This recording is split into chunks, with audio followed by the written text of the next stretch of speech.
Our new HI981031 Bier-pH tester is designed to bring simplicity to pH testing during the beer making process, and is engineered to withstand the tough environment of a brewery.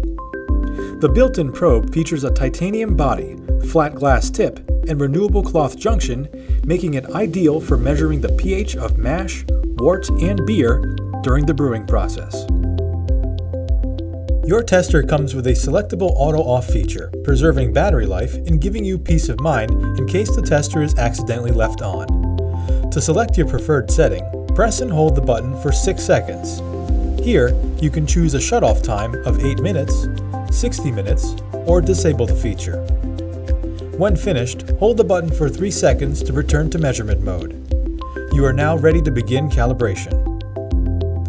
Calibration is an important step in ensuring accurate results.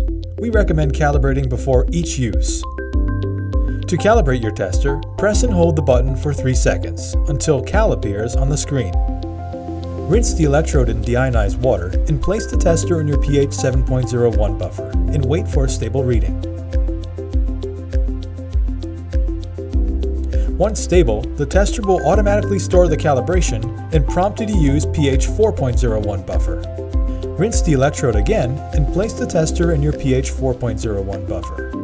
Once the second calibration point is stable, Store will appear on the screen, confirming that the 2 points are recorded, and it will return to the measurement mode.